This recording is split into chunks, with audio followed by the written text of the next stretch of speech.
사랑하는 중년 여러분, 그리고 멋진 인생의 선배님들. 오늘 여러분과 함께 나이가 들수록 더 빛나는 삶에 대해 이야기하게 되어 가슴이 벅차오릅니다. 우리는 흔히 나이를 세는 것을 멈추고 싶다고 말하지만 저는 나이를 먹는 것이 아니라 쌓아 올리는 것이라고 생각합니다. 우리에게 나이는 그저 세월의 흔적이 아닌 깊은 지혜와 아름다운 이야기가 담긴 귀한 보물 상자입니다. 우리가 한 해 한 해를 보낸다는 것은 마치 잘 익은 와인이 깊은 향을 더하듯, 혹은 오랜 세월 비바람을 견뎌낸 나무가 더 굳건한 뿌리를 내리듯 내면의 깊이와 품격을 더해가는 과정입니다. 여러분의 삶에는 이미 기쁨과 슬픔, 성공과 실패, 만남과 이별 등 수많은 이야기가 담겨 있습니다. 오늘 저는 그 이야기 위에 작은 깨달음 한 조각을 더하고 여러분의 남은 인생이 더욱 풍요롭고 빛나도록 돕고 싶습니다. 이제부터 그 보물 상자를 함께 열어볼까요? 나이 들수록 외모에 더 신경 써야 하는, 어쩌면 불편하지만 중요한 이유가 있습니다. 사랑하는 선배님들, 우리는 흔히 사람의 마음이 중요하다고 배웠습니다. 물론 그 말씀은 영원한 진리입니다. 하지만 여기 감히 조금 다른 이야기를 해보고자 합니다. 나이 들수록 외모를 가꾸는 일은 단순한 치장을 넘어 당신의 삶을 지키는 가장 강력한 방패가 될 수 있습니다. 왜냐고요? 외모는 당신의 내면을 읽는 사회적 언어이기 때문입니다. 생각해 보십시오. 왜 우리는 면접이나 중요한 모임에 깔끔하게 옷을 입고 갈까요? 비싼 옷을 자랑하기 위해서가 아닙니다. 바로 나는 이 자리를 존중하고 나 자신을 소중히 여긴다는 메시지를 무언의 언어로 전달하는 것입니다. 이것은 비단 젊은이들만의 이야기가 아닙니다. 중년 이후의 외모는 당신의 정신 건강과 삶의 태도를 고스란히 보여줍니다. 혹시나 꾀죄죄한 옷을 입고 다니거나 머리조차 제대로 빗지 않은 모습으로 거리를 나서본 적이 있습니까? 타인은 당신을 인생의 경험이 많은 어르신으로 존경하기보다 자기 관리에 실패한 사람, 심지어는 도와줘야 할 사람으로 오해할 수 있습니다. 스스로를 방치하는 외모는 타인의 무례함을 허용하는 신호가 될 수도 있습니다. 이것이 바로 불편하지만 우리가 외모에 더 신경 써야 하는 가장 자극적인 이유입니다. 이제는 외모를 가꾸는 것을 타인에게 잘 보이기 위한 일이 아니라 나 스스로를 위한 매일의 의식으로 생각해야 합니다. 아침에 일어나 거울을 보며 단정하게 옷을 입고 머리를 빗고 환하게 웃는 연습을 하세요. 이 작은 행동들은 당신의 뇌에 나는 아직 괜찮고 아름다운 사람이다라는 긍정적인 신호를 보냅니다.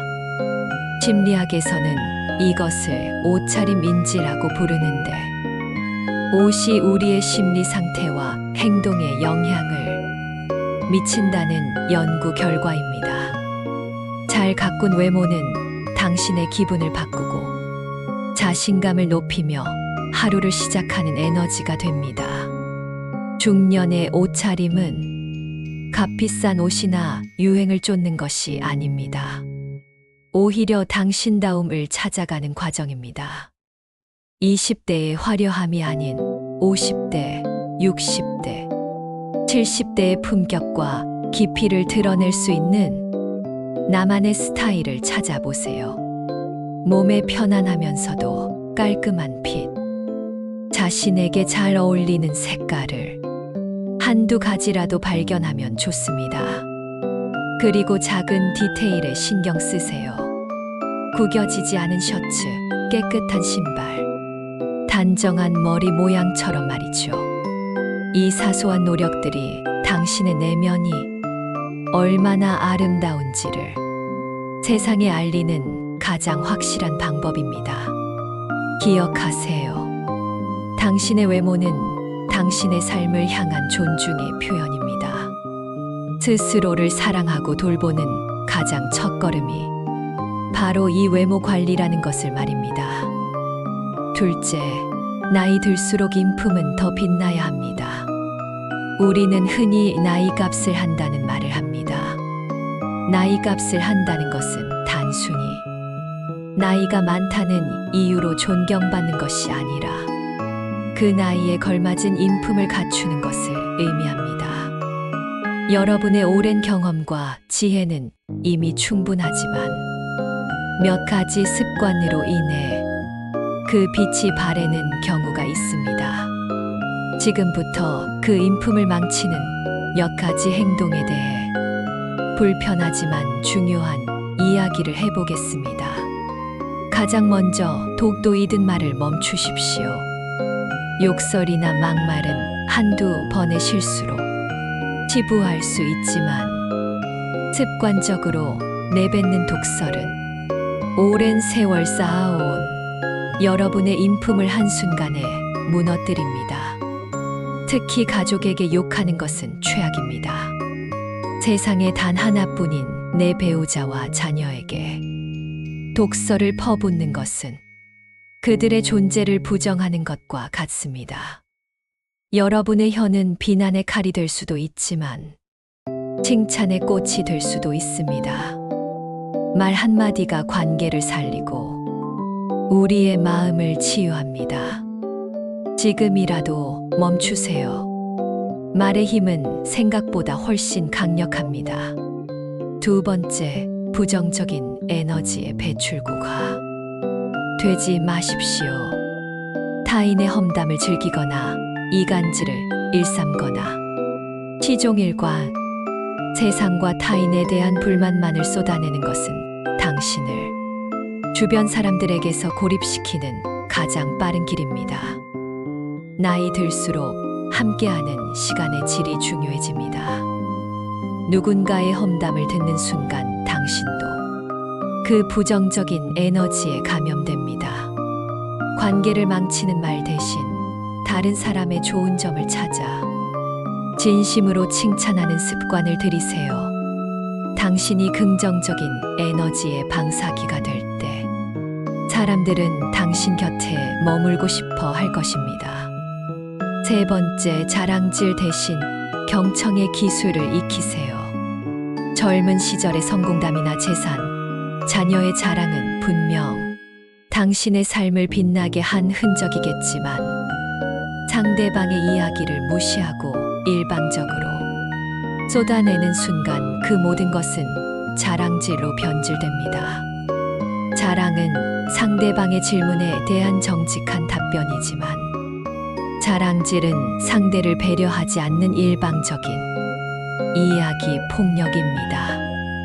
여러분의 삶을 자랑하고 싶은 마음이 들 때는 잠시 멈추고 대신 상대방의 삶과 이야기에 진심으로 귀 기울여 보세요.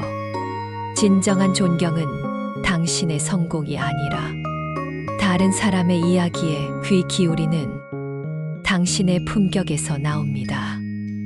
이 세 가지를 피하는 것만으로도 여러분은 주변 사람들에게 함께하고 싶은 사람으로 기억될 것입니다. 나이 들수록 더 빛나는 여러분의 인품을 응원합니다. 셋째, 부부와 자녀, 가족의 예술을 만들어 가십시오. 가장 어려운 관계가 바로 가족입니다. 특히 오랜 세월 함께한 배우자와의 관계는 더욱 그렇습니다. 행복한 부부와 자주 싸우는 부부의 가장 큰 차이점은 완벽한 퍼즐을 기대하느냐 아니면 서로를 조율해 나가느냐에 있습니다. 완벽한 퍼즐은 존재하지 않습니다.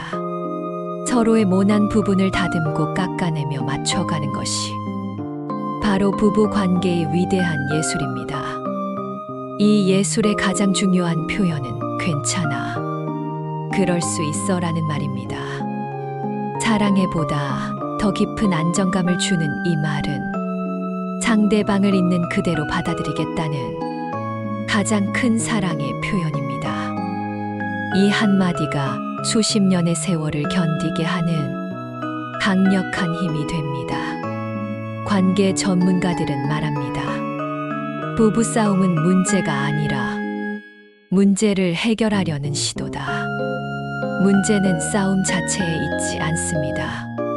그 싸움이 끝난 후 서로를 향한 존중과 이해를 얼마나 되찾느냐에 있습니다. 젖잘 싸졌지만 잘 싸웠다처럼 싸운 후에도 관계가 훼손되지 않도록 노력해야 합니다. 배우자와의 관계를 지속 가능한 관계로 만들기 위해서는 때로는 한 발 물러서서 상대의 시선으로 바라보는 지혜가 필요합니다. 배우자에게 내가 이 관계를 위해 노력하고 있다는 확신을 보여주세요. 자녀와의 관계는 또 다른 예술입니다. 자녀가 성인이 되면 우리는 그들을 내 자식이 아닌 사회의 구성원으로 바라봐야 합니다.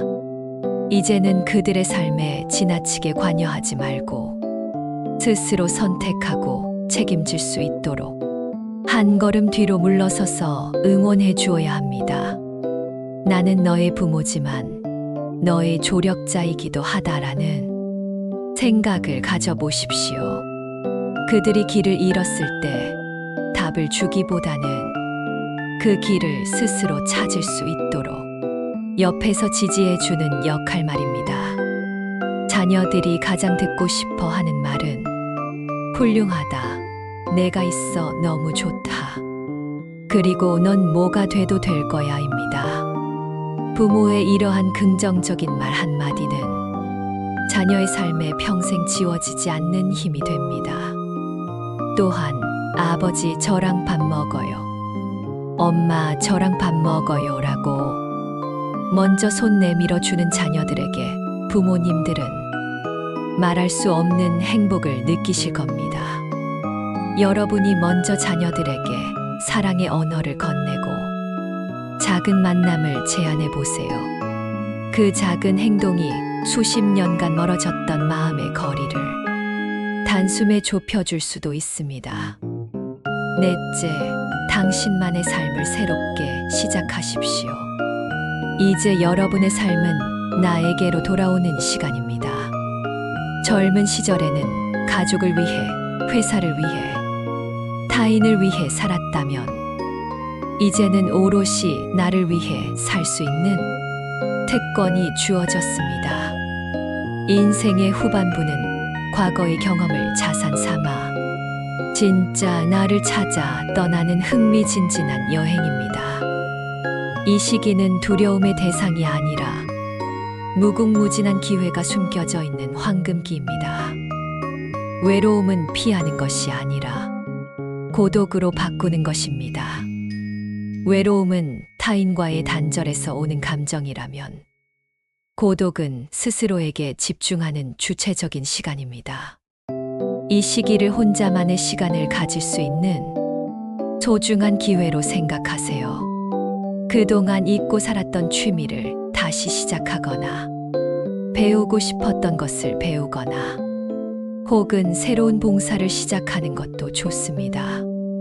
실제로 많은 중년들이 학습지나 다양한 교육 프로그램을 통해 그림 그리기, 악기 연주, IT, 교육 등 새로운 분야에 도전하며 삶의 활력을 되찾고 있습니다. 나이 때문에 못한다는 생각은 버리세요.